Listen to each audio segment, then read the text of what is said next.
اس نے کہا اے غیرت مند عرب، میں اپنی بڑائی باقی رکھنے کے لیے اپنی بیٹی کو زندہ دفن کرتا ہوں۔ تو قیس جمیلہ کو لے کر آگے بڑھا اور گڑھے کے کنارے جا کھڑا ہوا۔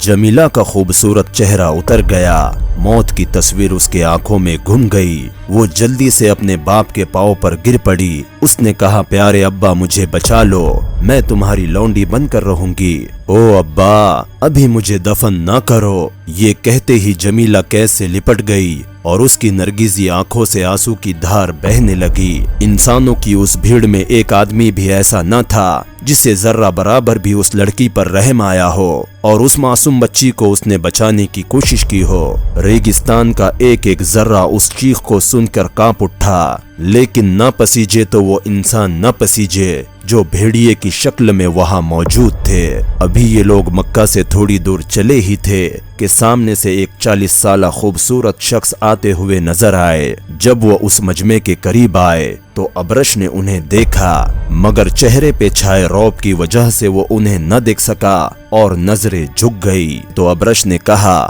کتنا شاندار، خوبصورت اور شریف انسان ہے، ہبل کی قسم میں نے پہلے کبھی ایسا کوئی انسان نہیں دیکھا، لیکن اس کی طرف سے خاندانوں کے ذلیل ہونے کا ڈر ہے۔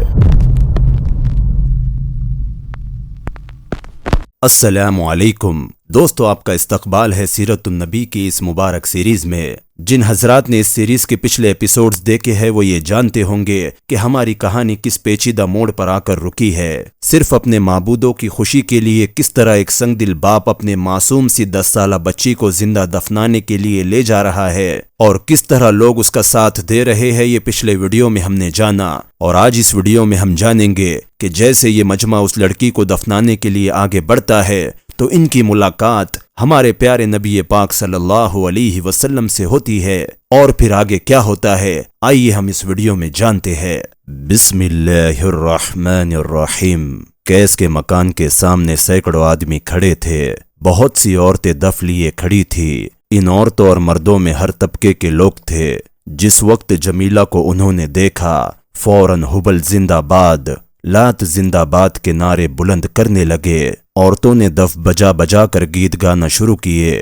ان گیتوں میں بتوں کی تعریف تھی، عرب اور عرب کے قبیلوں کی تعریف تھی۔ اب اس مجمع نے جلوس کا روپ لے لیا۔ سب سے آگے ابرش ایک ہاتھ میں کھوپڑی اور ایک ہاتھ میں ہڈی لیے، ہڈیوں کی مالا پہنے، سینہ اور کندھے پر بال بکھرے ہوئے جا رہا تھا۔ اس کے پیچھے کاہنوں اور آراف کی ایک جماعت تھی۔ یہ سبھی لمبے اونی جبے پہنے ہوئے جا رہے تھے جو کہ اتنے لمبے تھے کہ زمین پر گھسٹتے ہوئے جا رہے تھے۔ ان کے ہاتھوں میں بھی انسانی ہڈیاں تھی۔ ان کے پیچھے پجاریوں کا گروہ جا رہا تھا جو گھڑیال، نکارے اور تالیاں بجا رہے تھے۔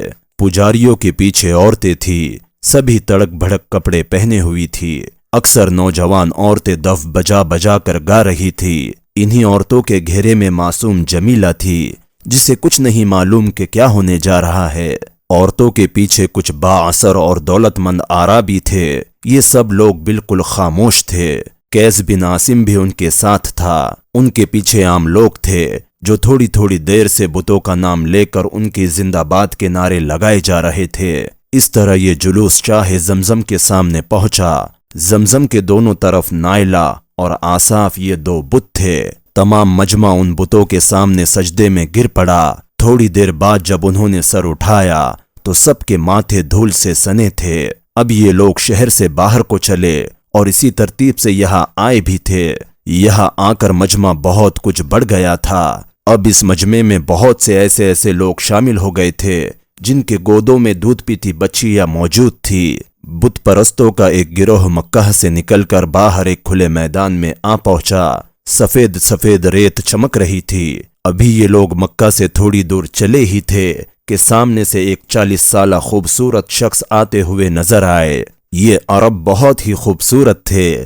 چہرے سے رعب و جلال ظاہر تھا کہ کھلی آنکھ سے نہ دیکھا جاتا تھا۔ جب وہ اس مجمع کے قریب آئے تو ابرش نے انہیں دیکھا، مگر چہرے پہ چھائے رعب کی وجہ سے وہ انہیں نہ دیکھ سکا اور نظریں جھک گئی۔ وہ عرب آگے کو بڑھتے رہے۔ جب وہ ابو طالب کے قریب پہنچے تو ابو طالب نے محبت بھری نظروں سے انہیں دیکھ کر کہا آنکھوں کی ٹھنڈک تم اتنے دھوپ میں ایسی گرمی کے وقت کہاں سے آ رہے ہو؟ وہ شخص رک گئے اور انہوں نے جواب دیا، اے چچا، میں غار ہیرا سے آ رہا ہوں۔ ابو طالب نے کہا، پیارے محمد، چچا کی جان، تم نے کیوں اپنی جان پر اتنی مشقت ڈال رکھی ہے؟ کیا تمہیں اپنی صحت کا بھی خیال نہیں؟ جاؤ کسی سائیدار جگہ پر جا کر آرام کرو۔ یہ شخص حضرت محمد صلی اللہ علیہ وسلم تھے۔ وہ اپنے چچا ابو طالب کو سلام کر کے چلے گئے۔ انہوں نے نہ تو مجمع کی طرف دیکھا، نہ یہ معلوم کیا کہ یہ مجمع کہاں اور کیا کرنے جا رہا ہے۔ جب آپ دور نکل گئے تو ابرش نے کہا، کتنا شاندار، خوبصورت اور شریف انسان ہے۔ ہبل کی قسم، میں نے پہلے کبھی ایسا کوئی انسان نہیں دیکھا، لیکن اس کی طرف سے خاندانوں کے ذلیل ہونے کا ڈر ہے۔ ایک بوڑھا آدمی ابرش کے پیچھے تھا، اس کا نام ورقہ بن نوفل تھا۔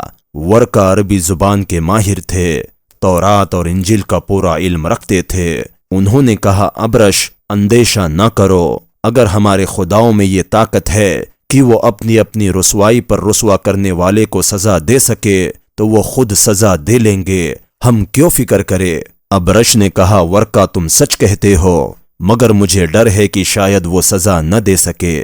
ورقہ نے کسی قدر جوش میں آ کر کہا، اگر وہ سزا نہ دے سکے تو پھر وہ خدا کیسے؟ ابرش نے حیران ہو کر ورقہ کی اور دیکھتے ہوئے کہا، ورقہ، کیا تم بھی مرتد ہو گئے ہو؟ ورقہ نے کہا، میں مرتد نہیں ہوں، تم سب مکہ والے سارے عرب کے باشندے اچھی طرح جانتے ہو کہ میں عربی جانتا ہوں، تورات اور انجیل کا ماہر ہوں، پر اپنے مذہب پر قائم ہوں۔ پر یہ میرا اعتقاد ہے کہ خداؤں میں اتنی طاقت تو ضرور ہونی چاہیے کہ وہ اپنے انکاریوں کو سزا دے سکے اور پجاریوں کو انعام دے سکے۔ یہ سن کر ابرش نے کہا، ورقہ، تم سچ کہتے ہو۔ یہ تمام مجمع ابھی تک بڑھا چلا جا رہا تھا، یہاں تک کہ وہ مکہ سے 1 میل دور نکل آیا۔ چونکہ وہ آہستہ آہستہ چل رہا تھا، اس وقت سورج 3/4 منزل طے کر چکا تھا۔ دھوپ میں اب وہ چمک اور تیزی بھی نہیں رہی تھی جو اب سے 3 گھنٹے پہلے تھی۔ تمام مجمع ریت کے ایک بڑے ٹیلے کے پاس رکا۔ پجاریوں نے یہاں پہنچ کر گھنٹے اور نکارے بجانے شروع کیے۔ کچھ دیر کے بعد ایک آدمی آگے بڑھا۔ اس نے کہا، اے غیرت مند عرب، میں اپنی بڑائی باقی رکھنے کے لیے اپنی بیٹی کو زندہ دفن کرتا ہوں۔ اس آدمی کے گود میں 3 سال کی ایک معصوم لڑکی تھی۔ اس نے لڑکی کو زمین پر بٹھا دیا اور دونوں ہاتھوں سے ریت ہٹا کر گڑھا کھودنے لگا، یہاں تک کہ دیکھتے دیکھتے اس سنگ دل باپ نے اپنی لڑکی کو گڑھے میں پھینک دیا اور جلدی جلدی اس پر ریت ڈالنا شروع کر دیا۔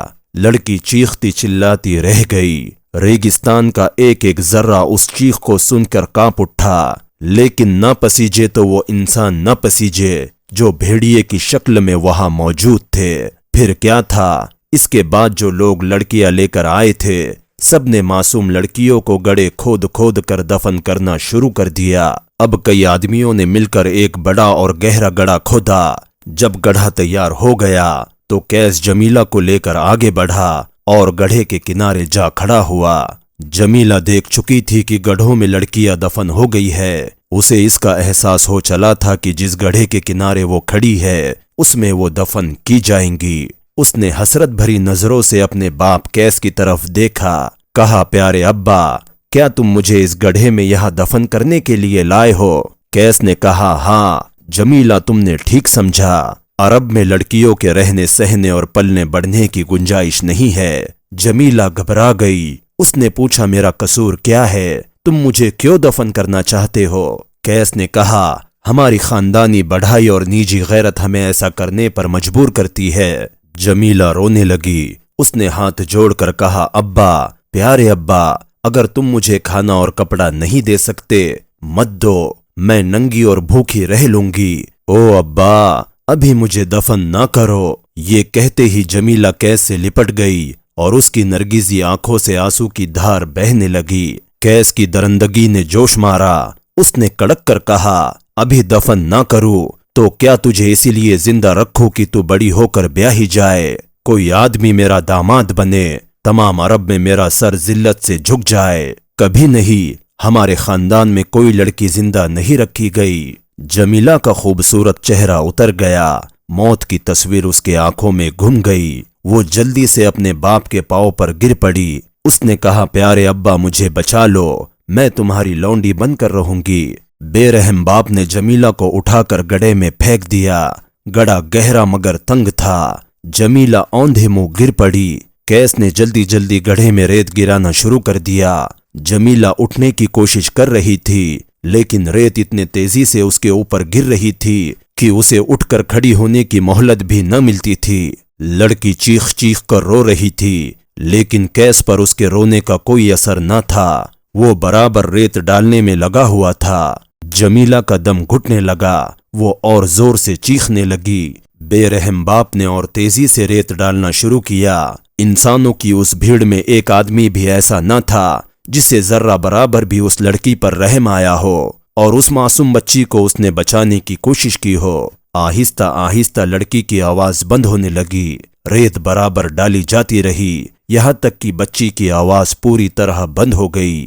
گھنٹے اور نکاروں کی آواز میں تیزی آ گئی۔ کیس اٹھ کر کھڑا ہو گیا۔ وہ بہت خوش تھا جیسے اس نے کوئی بہت بڑا اور اہم کام انجام دیا ہو۔ سورج انسانوں کی سنگ دلی پر ماتم کرتا ہوا ڈوب چکا تھا۔ جب رات ہو گئی تو سب مکہ واپس ہو گئے۔ دوستو اس سنگ دل باپ نے اپنی معصوم اور پیاری بچی جمیلہ کو دفنا تو دیا لیکن یہ کہانی ابھی بھی یہاں ختم نہیں ہوئی بلکہ یہ کہانی ابھی بھی باقی ہے۔ اس کہانی میں اب آگے کیا ہونے والا ہے یہ جاننے کے لیے آنے والے ایپیسوڈز کا انتظار ضرور کرے۔ امید ہے کہ آپ کو سیرت النبی کی یہ سیریز پسند آ رہی ہو۔ اگر آپ کو یہ ایپیسوڈ پسند آیا ہو تو اس ویڈیو کو ایک لائک ضرور کرے اور آپ کو اس ویڈیو میں کون سا پارٹ اچھا یا کون سا پارٹ برا لگا یہ کمنٹ سیکشن میں مجھے ضرور بتائے۔ اور دوستو ہو سکے تو صدقہ جاریہ اور اجر و ثواب کی نیت سے اس ویڈیو کو آگے تمام مسلمانوں تک بھی ضرور شیئر کرے۔ اگر آپ نے اس سیرت النبی سیریز کے پہلے ایپیسوڈز نہیں دیکھے تو ابھی آپ اپنی اسکرین پر دیکھ سکتے ہیں کہ آپ کو ایک پلے لسٹ نظر آ رہی ہوں گی، آپ اس پر کلک کر کے پچھلے تمام ایپیسوڈز دیکھ سکتے ہیں۔